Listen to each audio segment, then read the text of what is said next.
Couple of announcements before we begin.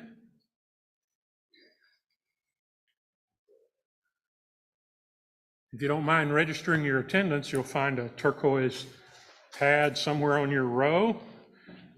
We like to know who's here. Pass it down and then pass it back so you can see who's on your row, and maybe you can greet somebody that you haven't met before by name after the service. We have some people to thank, not individually, but as a group of 18 volunteers came to our cleanup yesterday. We have cleaner windows, we have touched up paint, playground shed is getting assembled. Lots of invisible tasks were done that you will never see, but will just contribute to our frame of mind. It's a mystic thing, Jim.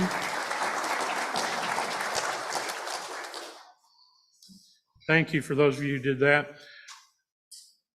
Our congregational nurse, Donna, has new goodies on her bulletin board. Check that out. If you need a ride to vote, we have a volunteer that will help that happen.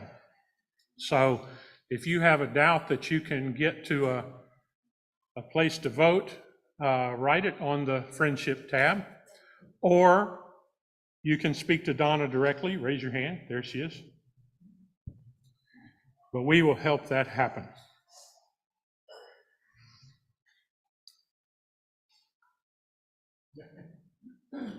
Our evensong, I was searching for the word. Evensong is our contemplative service that hasn't happened in a long, long time, but it's starting up next Wednesday, this Wednesday, that's coming up next. Yeah. Okay. Okay. The 9th, thank you. It has generally been a small group, but a little bit of singing and communion and some good presence with each other. So if you need a calming moment during your week, the day after the election, we're gonna pack the place, right? Sunrise Room is where they're going to meet, and they're meeting 6:30 to 7:15. So that is evensong, and it will happen the second Wednesday of each month.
energy level is amazing today.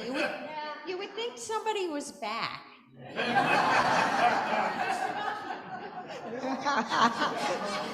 Nancy just said Mr. Monkey. That was going to be my joke for the next time. Well, welcome everyone, all who are here for the first time or have been coming or, have been here since they were little toddlers, and those who are here online. Hey, everybody. And everybody who's watching this on YouTube, we can't see you, but we know you're there. It's like a cloud of spirits who are with us. If you're on YouTube, please press like, because that helps us extend our range. And we are thrilled. We are welcoming 4 new members after the service, about 15 minutes after the service ends, in the Shalom Room. And if there's anybody else who would like to join, it's really easy and painless. Just let me know, and we'd love to welcome you too. So with that, we will now join with our call to community.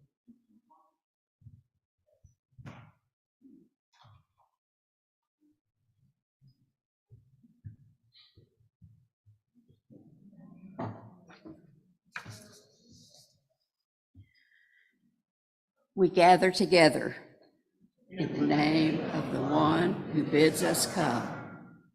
We gather together to hear the words of the one whose love. We gather together to sing praises to the one who teaches peace. We come together with open minds and open hearts.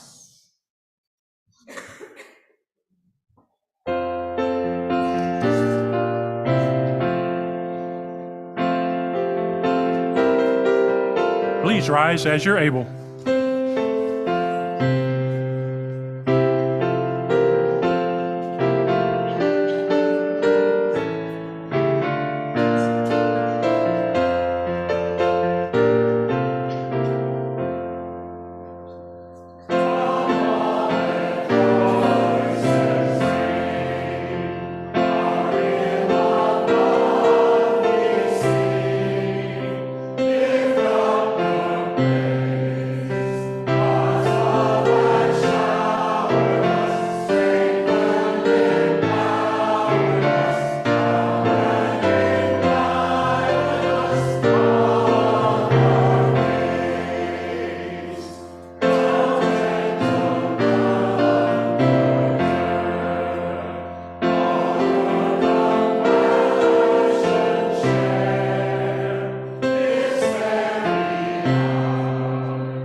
To come up, and I think somebody might be back today. Who might be back today?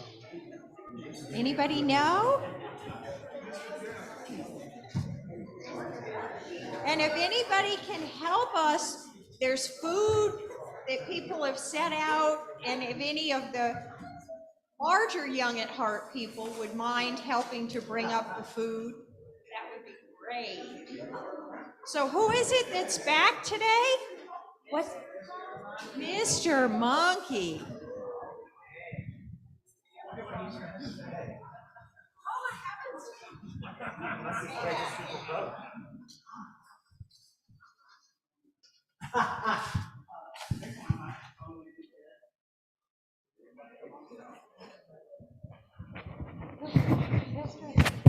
Okay, good. Yeah, this is great. Since COVID, it's like we're coming back together again. It's so wonderful to see all of y'all. Thank you.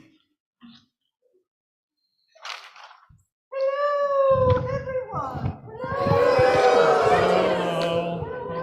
Marvelous people. Did you have fun on Halloween?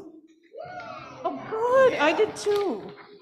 Bummer, what happened to you? Oh, I hit my head. Oh, no. What happened? I was injured by daylight savings time. Now, Bummer, how were you injured by daylight savings? The calendar said to fall back. So I did. I'm so sorry. Well, at least you're better now. But now I'm worried about spring. What's going to happen in the spring? When spring gets here, then I have to fall forward. Oh, why does this always happen to me? Now, Bummer, whenever I get worried about the future, I think of what Jesus said about the lilies of the field. They neither work, but God takes care of them.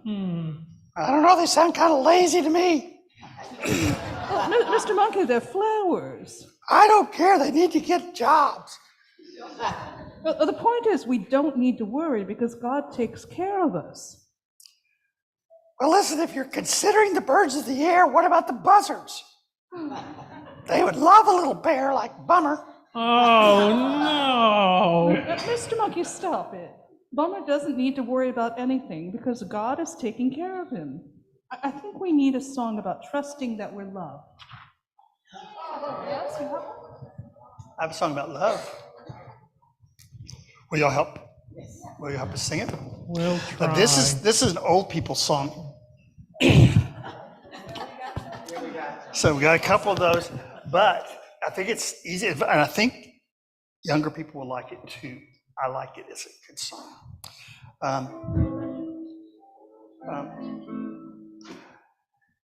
Your line is, without love, where would you be now?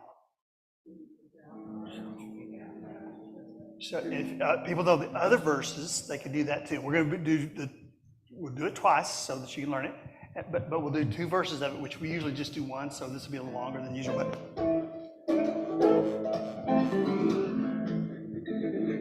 down around the corner, half a mile from here, see the long train run. Watch it disappear without love.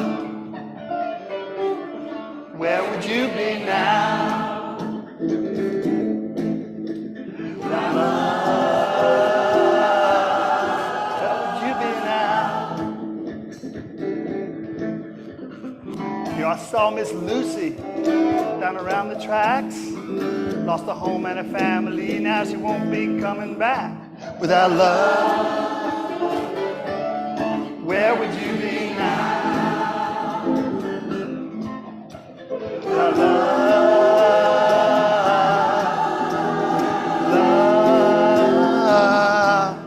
where would you be now? So will you do it again with me? Y'all were great.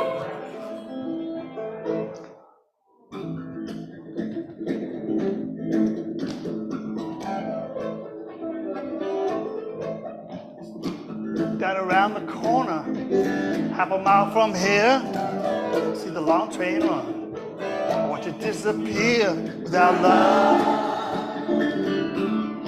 Where would you be now? Without love, where would you be now?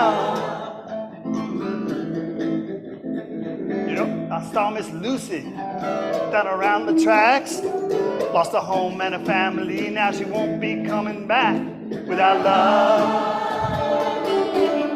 where would you be now? Without love,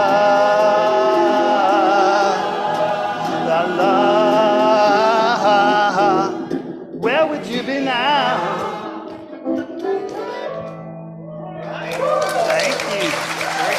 Thank you. Y'all like that song? I did really good. Thank you. So, Reverend Erica, what are we going to do? All right. For those who weren't under, the nursery is open, and for all of you who are elementary schools, you can come with me and Miss Carrie to the chapel. Follow us.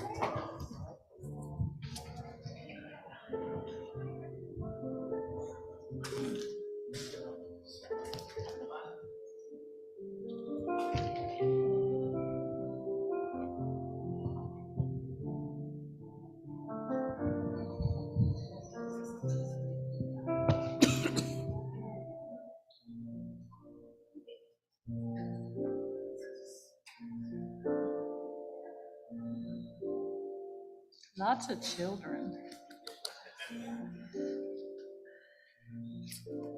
So The Peace of Wild Things by Wendell Berry. When despair for the world grows in me, and I wake in the night at the least sound in fear of what my life and my children's lives may be, I go and lie down where the wood drake rests in his beauty on the water and the great heron feeds. I come into the peace of wild things who do not tax their lives with forethought of grief. I come into the presence of still water. I feel above me the day-blind stars waiting with their light. For a time, I rest in the grace of the world and am free.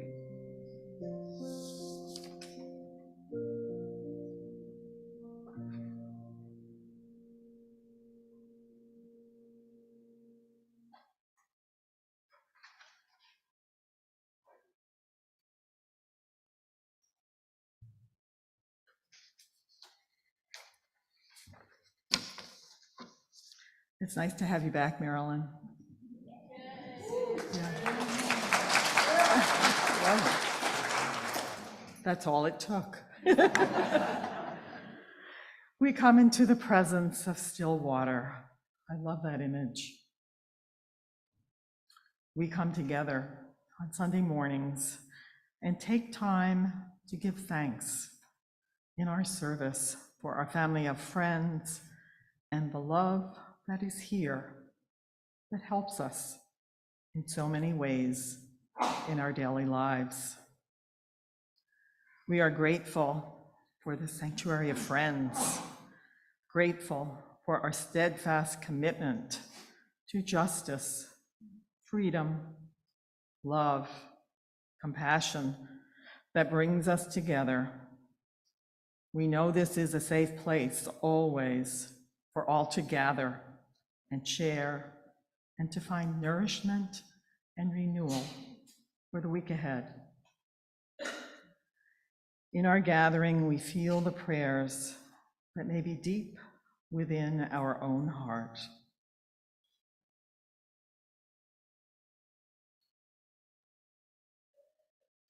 Unspoken, but yet there. In this season of remembrance, we call to mind so many who have gone before, dear friends from our church, and our own loved ones who remain with us, even as time goes by. Light of love, in these next moments, we hear of friends who are requesting our heart prayers, and we hold them during this time. Tony asked prayers for her cousin Lisa with end-stage cancer. Friends dealing with cancer and other health issues, awaiting test results and for a pathway back to health. A friend in our community with a new breast cancer diagnosis. Destiny's mom is beginning the process of bone marrow replacement. We remember Roger, James, and Walter on hospice care and their families who are caring for them. We pray for a peaceful election on Tuesday, that all may exercise their right to vote as we vote for justice and the common good for all people. We are called to be peacemakers. We pray that all will have fair wages, affordable housing, healthcare, reproductive rights, and freedom from fear. And this morning, we do welcome back our pastor. It's so good to have you back. And we give thanks to James and Jim, Erica, Babs, and Carol, who served us with their wisdom and love this last month during his writing leave. Blessed are you who bear the light in unbearable times, who testify to its endurance amid the unendurable, who bear witness to its persistence when everything seems in shadow and grief.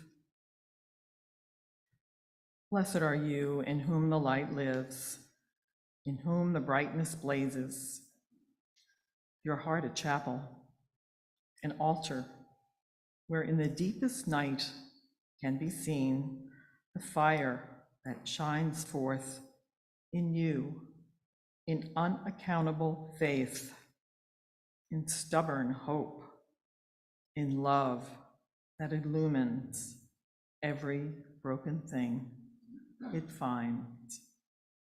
May love light be with you.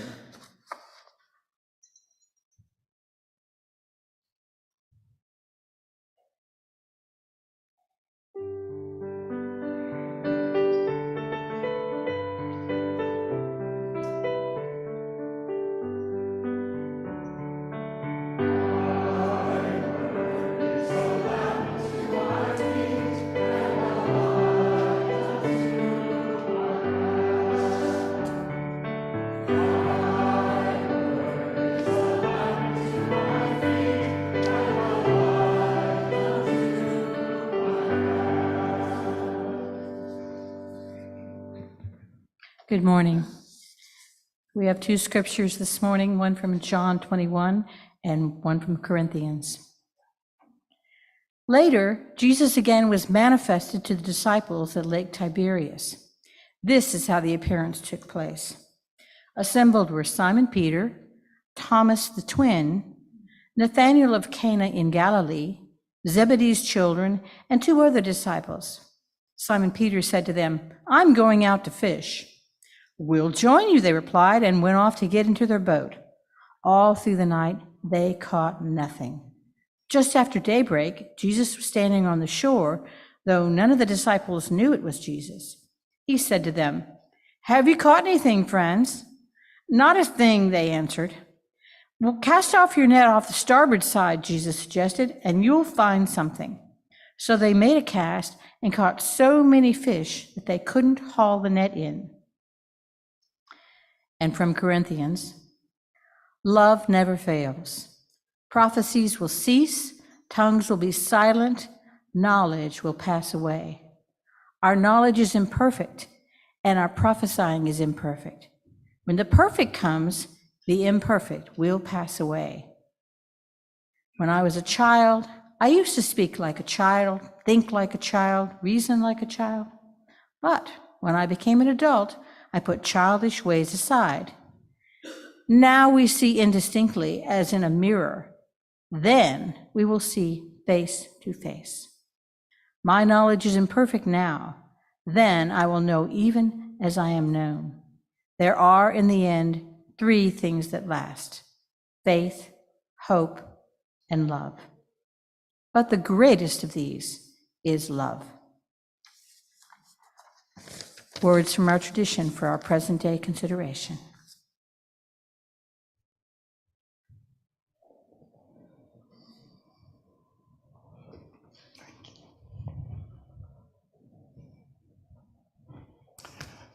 Well, it's good to be back. Good to see everybody. It's wonderful to see everybody.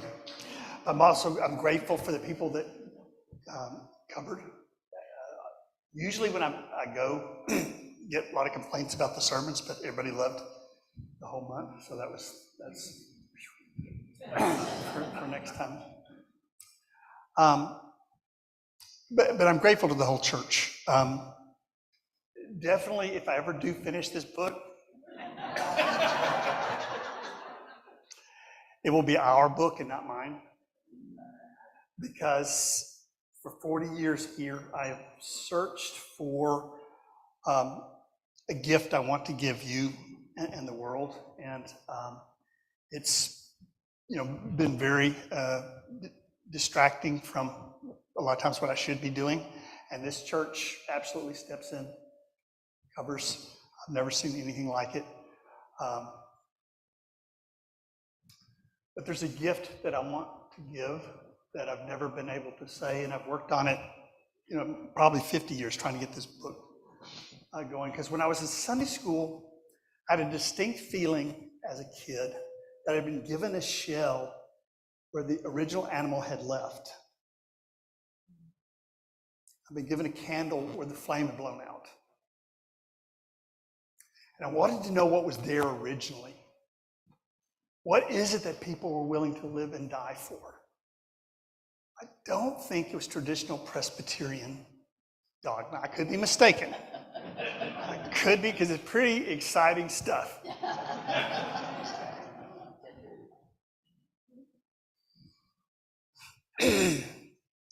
Over the years, I've studied the mystery religions of the ancient world. I've studied the Hindu, Buddhist, trying to find what was that mixture that was there. I'm so glad we have a sitar today. That is such good timing.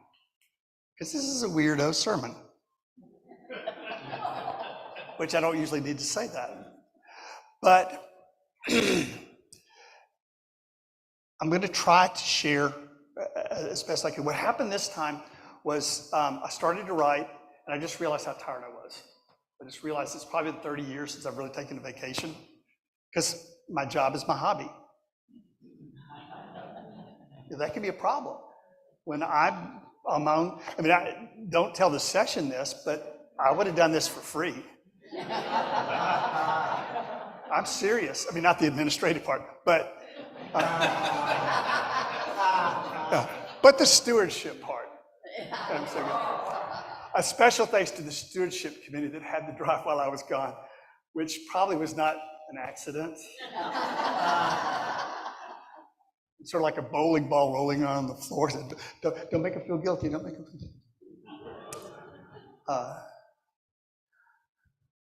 Because I want you to know, and I think you know, that your life is what's important to us.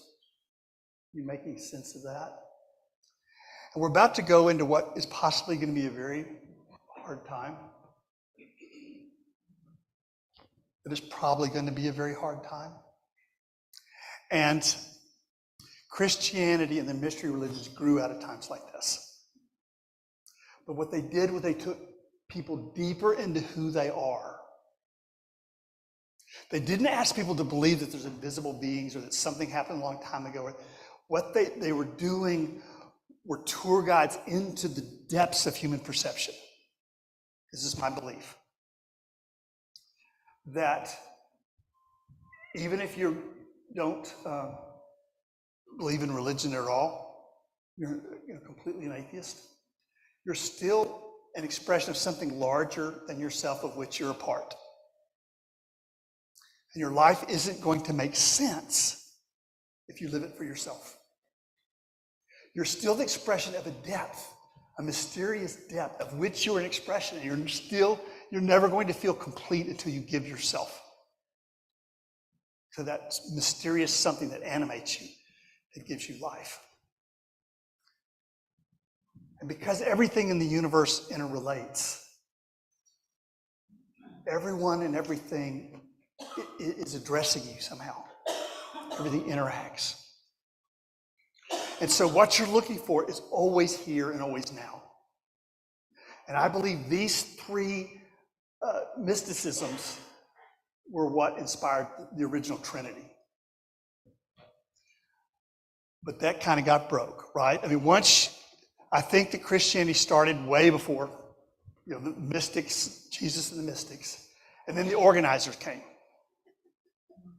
right? And they said, let's turn this into curriculum. Let's turn this into stuff.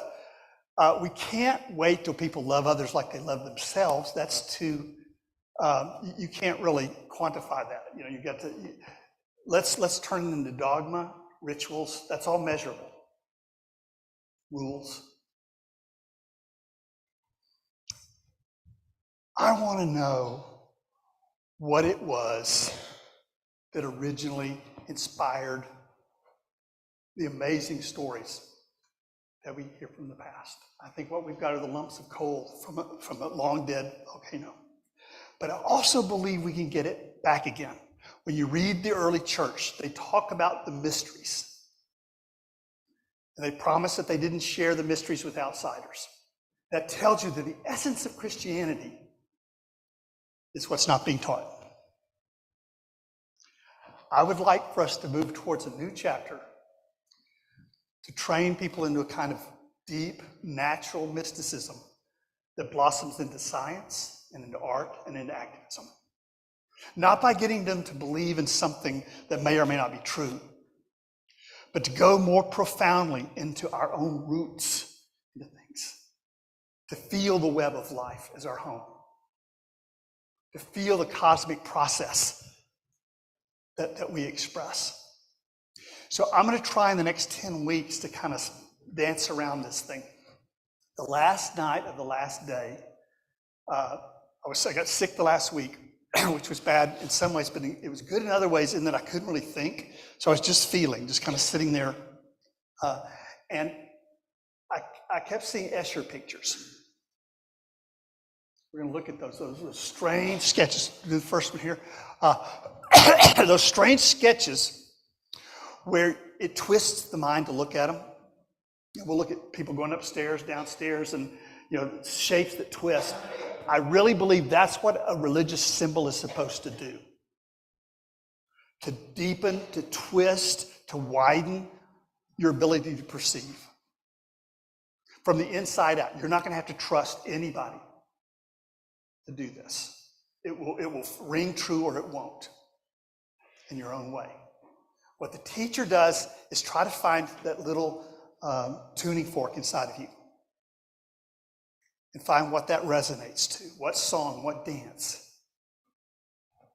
Is it logic? Is it music? Is it service? Is it gardening? Because nobody from the outside can know what that is. But when you're taught a false beginning place, that's really hard. I'm going to try not to preach for 30 minutes. I'm going to try to speed this up. But this, I can already feel I need to stop explaining so much stuff as I go. But thank you for your patience over the years. You're on a plane that has crashed 999 times when I've tried to take it off in the past. But I think I'm getting closer. So we'll see whether this happens or not.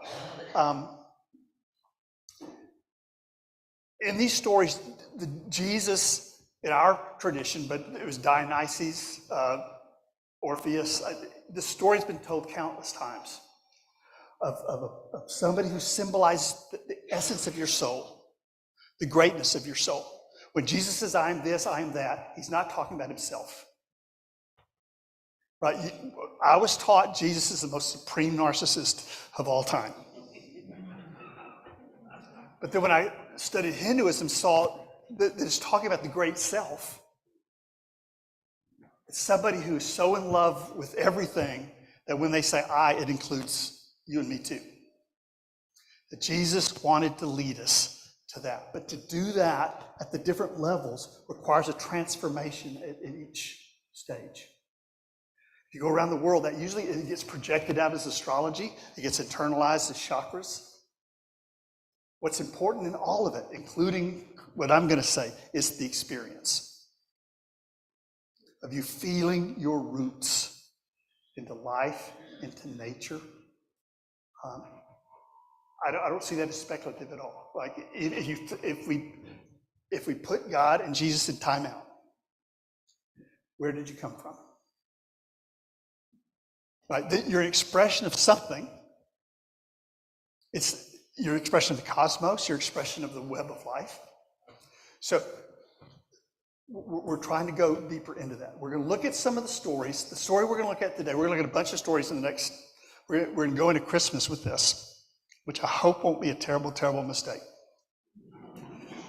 We'll bail if it's not working by then, but I think it'll be a wonderful Christmas, because Christmas has these paradoxes all over the place. And Christmas is the one time when people can understand the mysticism of Christmas, the light shining out of the darkness, the Virgin Mother, well, maybe they don't get that one, but that these are paradoxes that talk about the depths of life.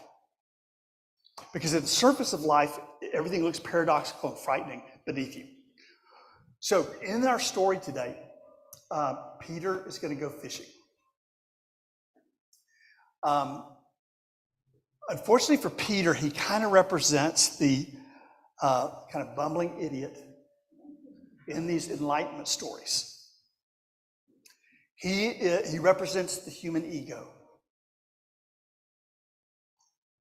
And in this story, he's in the boat, and he looks down, and he can't see the fish right beneath him. But see, in our story, that doesn't come out. In some of the other stories, this becomes real obvious. That he's in the boat, the savior person, the great self, is on the shoreline. So from the ego, basically what you see is your own reflection. Right? So Peter has the unfortunate role of playing the role of the ego. Which when you see it in these stories, don't get attached to that character. It's sort of like the guy on Star Trek with the red shirt that's going to beam down to look at the dangerous condition on this planet. He's not coming back. The point is not to enlighten the ego. The point is not to embetter the ego. The point is for the ego to realize it's at the surface. So it dissolves in the depths and then comes back again when it's useful for you to be an individual and a person. So in this story, he's looking, but it reflects back on him. But nope.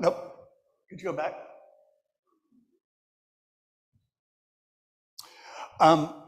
What I love about this, those are two self-portraits.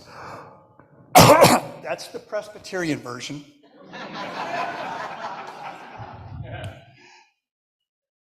When I say that, I'm really talking about the traditional Orthodox bullying Christianity. What I'm really talking about is people who claim to be the custodians of the teachings of Jesus because they were able to kill everybody that was smarter than them. Which to me is not real good evidence that somebody. So, but this other one, this is what a symbol does. And what a ritual is dancing that. It's singing it. It's making it art. This is trying to stretch out your vision of things, your perception of things. He's a picture of himself, but see how everything else is reflected in it. Probably some of this stuff for a lot of us will take deep meditation. But when you meditate deeply, you begin to feel that the deeper you go inside yourself, the more it's everything. Right? It's hard to think yourself to that. So to gain the capacity and the trust to dissolve into your depths, that's not easy because each level has defenses to keep you from, the ego does not want to let go. Right? I mean, the ego wants to dissolve into the whole, but it wants to have a mansion in the sky. It wants guarantees. It wants to see everybody it ever knew. And it's not bad. The starting place is not bad. That's the only starting place we have. Right? But the problem is when you live in the boat and you think that's who you are. This is called the Trumpian level of karma. You think that your value comes from what you own. You think that your strength and courage comes from who you can dominate and bully.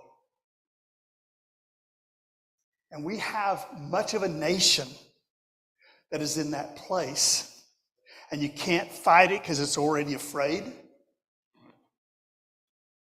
What it's going to take is getting bigger, deeper, The early church was very political too. That's another thing that's fallen out of it. It's going to take, the early church was socialistic. It was very much against every kind of hierarchy.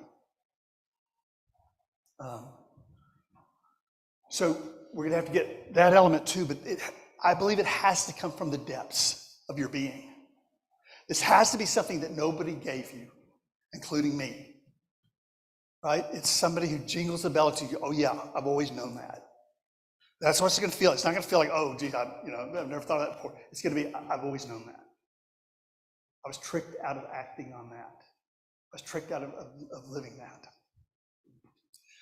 In the stories too, we're not quite there yet, but thank you for trying to anticipate. I'm horrible with this style because I forget every time. There's a symbol of duality at each level. When you see the devil, that's duality. Little goat horns, little cloven hooves, a little fork.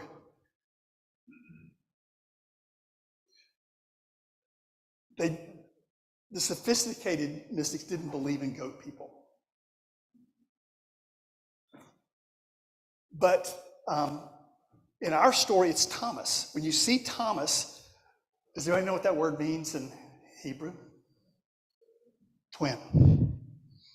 Thomas Didymus means twin in Greek. Why do you suppose they would put that in there? Thomas is the one that everything, Plato used to say that if you're not initiated, everything has to fit in your hand. Only the initiated can trust the invisible. So Thomas, all of these are mythological characters. They may have existed in reality, but it's been, the story has been crafted to help you and me get through what is terrifying us, what's preventing us.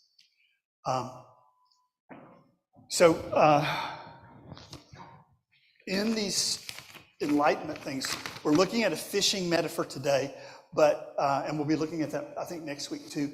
But going into a cave was very popular. And sometimes on the cave when you first went in, it said, know thyself. It doesn't mean know thyself like go to Freud. It's know who you are all the way up and down. Right? Know that you're human, know that you're animal. Culture punishes you if you make animal noises, you know? It's like you're punished for leaving the boat. So, and the more comfortable you make religion at the surface level, the less likely you're going to get deep. It's better if the symbols contradict each other because you don't want to live in the symbols. You don't want to live in rituals. You want to live in life. This is calling you to life, not to religion, not to the church. That was the passion they have. That's the passion I have. Not only that each of us here experienced that, but we learned how to share that. Not to share Christianity, not to convert people, but to help people find who they are. Because we're in a nation of people who don't know that. And so they're going to let the planet die beneath their feet because they don't know that's their deeper self.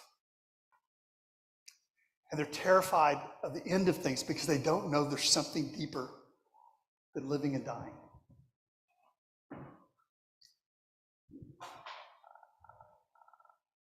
Paul wrote in Corinthians, it comes, I think, at least influenced by the mystery religions. He says, love never fails. Now, love to Paul wasn't just an emotion. It was all of the virtues. It was a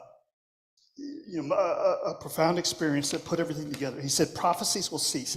Now think about somebody from the Bible saying that. Right?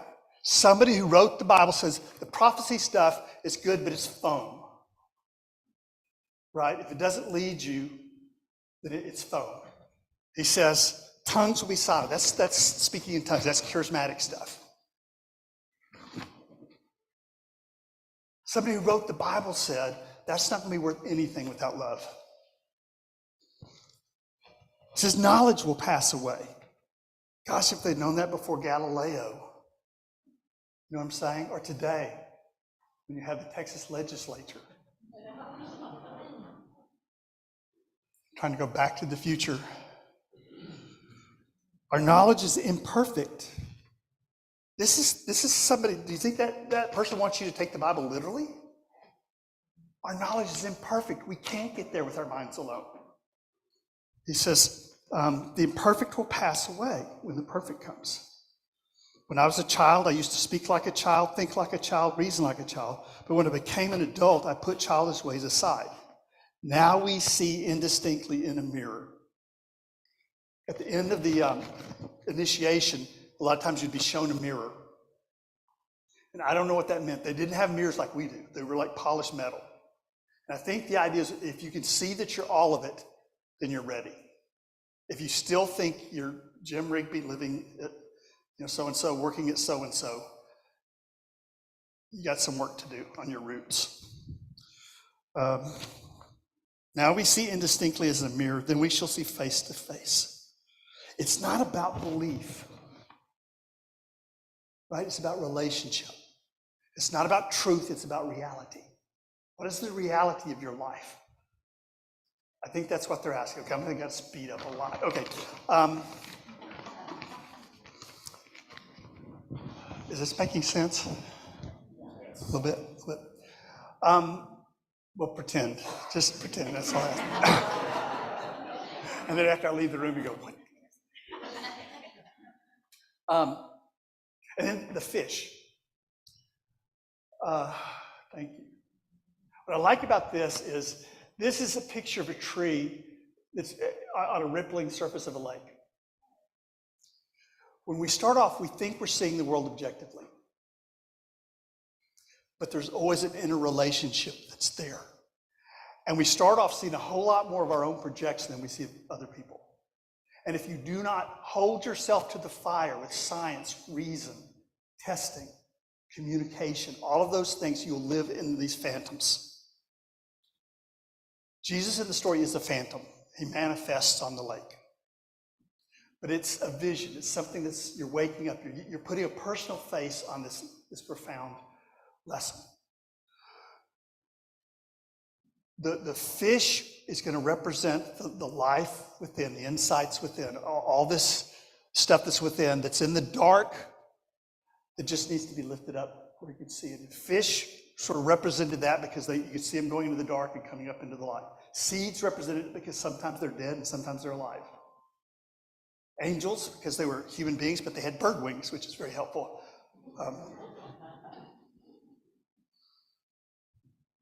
The point is to build a bridge between your rational self and your irrational self. And to realize that you cannot know yourself like you know an object. That is the dualism that's going to be underneath some of these imageries. I want to know myself like an object. When Freud studied people, he turned them into like these, water under pressure. That's what makes a human being. John Paul Sartre said that's bad faith, when you turn yourself into an object. So we're both of those. We're a mystery in between those kind of thing. And it's going to happen at each stage along the way. Jesus is going to be the guide that takes us between our fears and our desires, between our friends and our enemies, and even our living and our dying.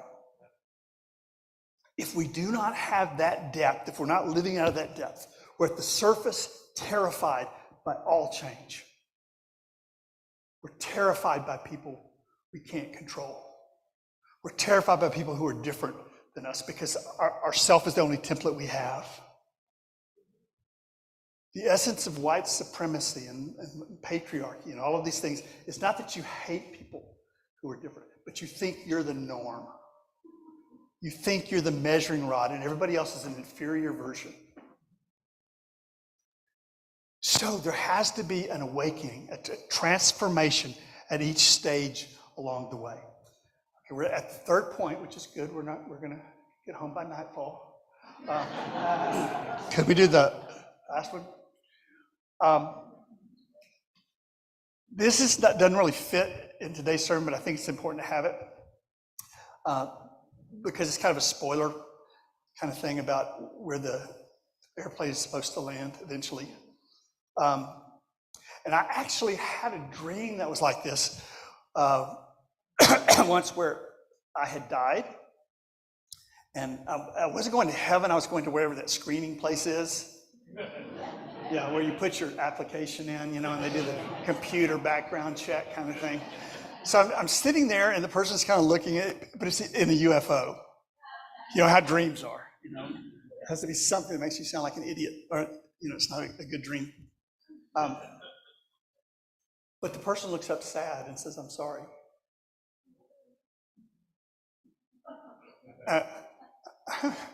I'm a Presbyterian minister.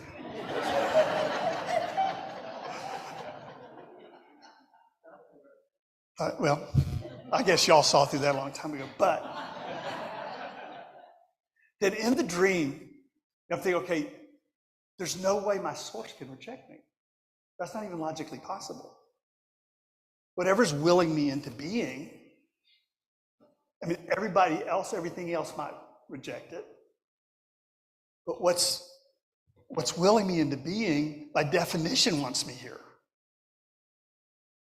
So all of a sudden, another hand, which let's say was Jesus, but it could have been Karl Rove, I'm not sure. But whoever it was started unzipping my head all the way down. And this is, I think, the kind of experience that is here, where the ego is unraveling into the sky, into the wholeness, into the transcendent.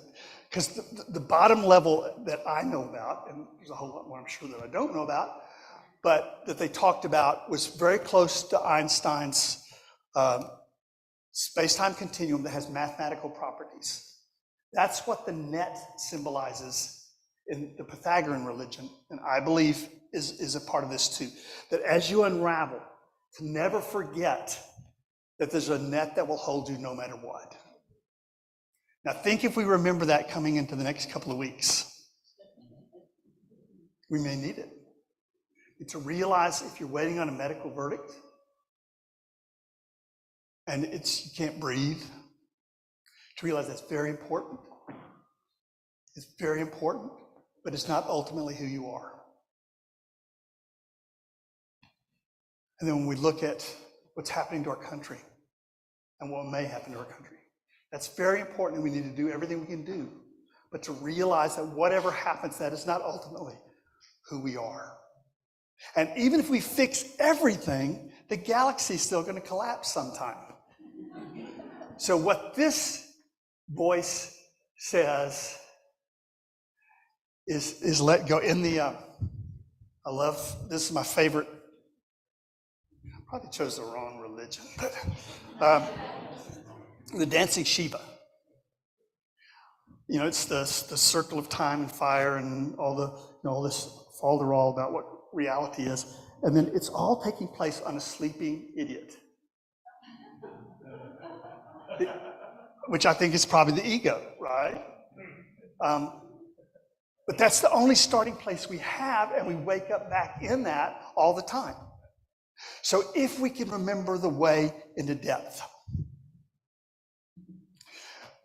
you can be learned, you can be trained, but this is stuff you've done your whole life, but you didn't know how to recognize it when it was happening sometimes. Or maybe you did. But what if as you go into the future of your life, you live it as freely and positively as you can, because you know that you're manifesting, like Jesus was on the lake. Right? You're not getting somewhere else. You're manifesting goodness, greatness, kindness, love, wisdom, humor. And what if the depths being expressed through you is enough? What if you go into this next week remembering you are part of something that is bigger than you, that makes your life have sense and meaning? But it doesn't belong to you, you belong to it. And what if you remember you come from a depth, the very ground of being? You can't see what it is, but you don't have to figure that out. Whatever it is, you are a beloved expression of it. Love is too strong a word, but it sounds good to me sometimes. But you wouldn't be here if it weren't expressing you. And then finally, that you're never really alone, because everything in the universe interacts, resonates. And so every bush you're ever going to see is really a burning bush if you'll get still. If you will experience it in between your hopes and your fears, your likes and your dislikes. You'll find that depth of being that is beyond birth and death. I don't know what it is, but I could feel it in there somewhere.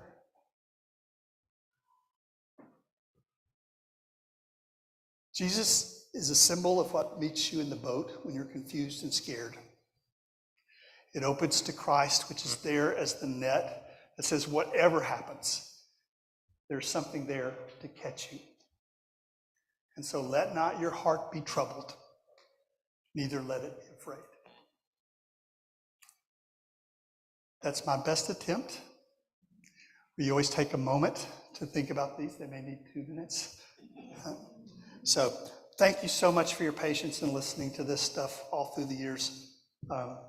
We invite you to a time of reflection.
Good morning. Good morning.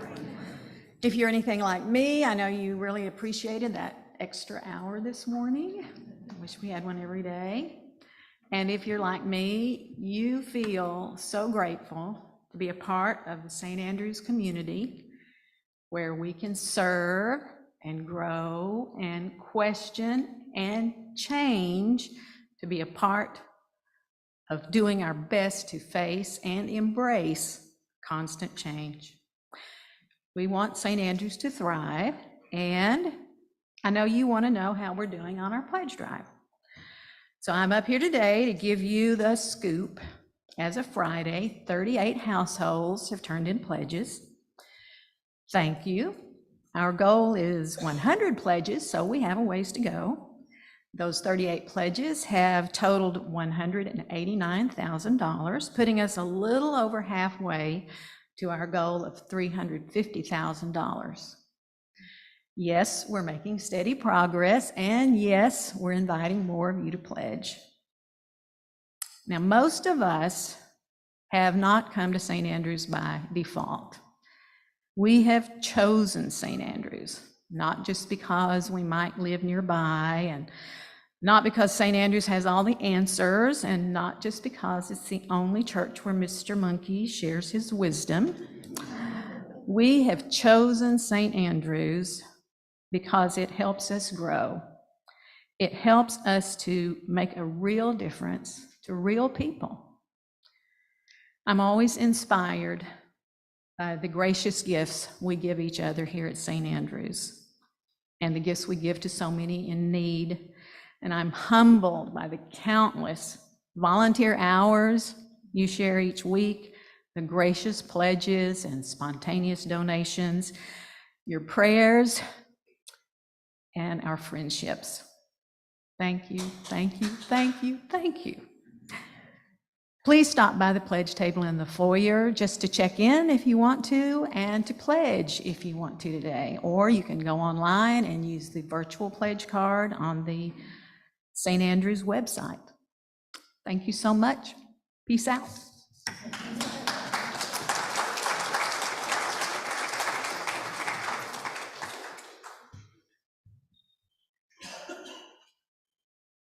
Before we move into our offering time, I want to go ahead and introduce Indrajit Banerjee. Come on down while I'm talking about you, and go ahead and get ready. I was, for some reason, was on Google Maps and was looking around the church. I think I was looking to see where somebody lived that said they lived near the church. And you know how if you zoom in, little names pop up like Cheddar's and Taco Bell and things like that? All of a sudden, a little thing popped up that said, Classical Indian Music School, like right around the corner. And I was like, what?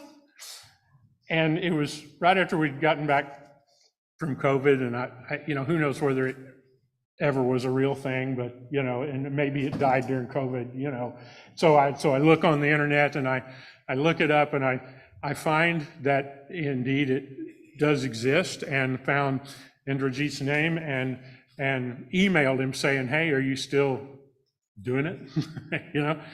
And yes, he was. And so we traded some emails, and then traded some texts and some phone calls, and he said he'd be glad to come play. I said I was always looking for someone playing something different. And so he's going to play during our offertory in just a minute. But also he's going to play after the service. And so it gives you the opportunity. He's not on a very high stool there. And so I'm sorry if you can't see him. That's okay. Just listen and enjoy. But after the service, he's going to play again, and you can come down and you can get a closer look at the sitar, and he's going to talk a little bit about it and explain it. And so that might be fun if you haven't seen one up close. We also have some CDs of his that are out on the front table out there, and so check them out. They're just lying there, and if you want one, then we'll hook you up with Indrajit later. Let's see if that's all that I wanted to say about you. This is our first time to meet in person.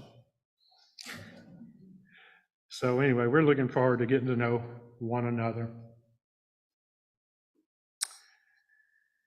We present these gifts as our act of commitment to the values to which we ascribe.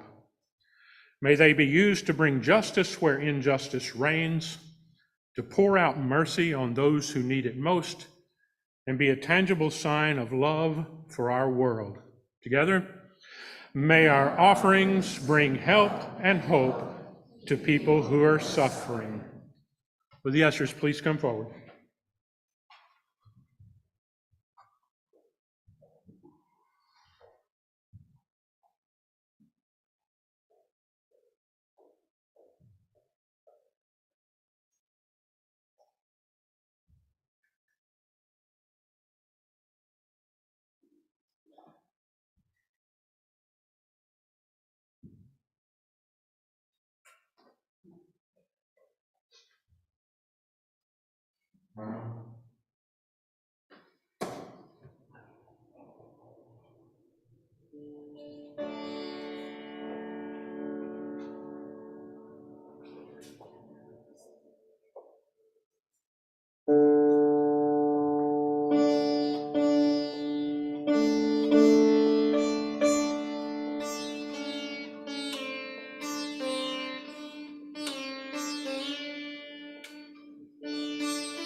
Please rise as you're able.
Thank you so much for being here. This is, after COVID, years of COVID, it's like just to see the team kind of trying to get back together, and new people. By the way, if you're new, we have a sitar every week. So, thank you. Again, you're invited to stay and hear more. Well, I would love for the religion we give to our children to be something that deepens their lives, that broadens their sense of connectedness. I really feel that's what it used to be. I feel that when the ancient church talked about the parent, We're talking about whatever that source is, whatever gives us birth. I think it was the church that turned it into Father knows best kind of thing. But I think it's helpful to remember that as you go into this week, that no matter what happens to you, you are emanating from a depth, and that you are a gift, you are a song that the universe is singing. And that I don't know what happens after we die, if there's a heaven, but I know there's a wholeness. And I think the symbol of the Spirit is the interconnectedness, the breathing in and out of all that is. And finally, I don't know a lot of the specifics about burning bushes and things, but I know that we are intelligence expression, we are wisdom, the universe's expression of wisdom, and it's all interconnected. So I know that everything will be your teacher this week that you stop to listen to. Every person, every bird, every star.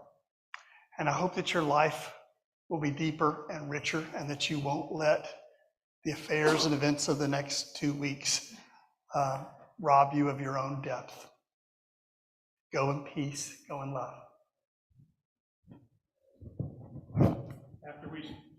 After we sing our benediction response, come on down. We're not going to pause before he plays again, and you can see up close.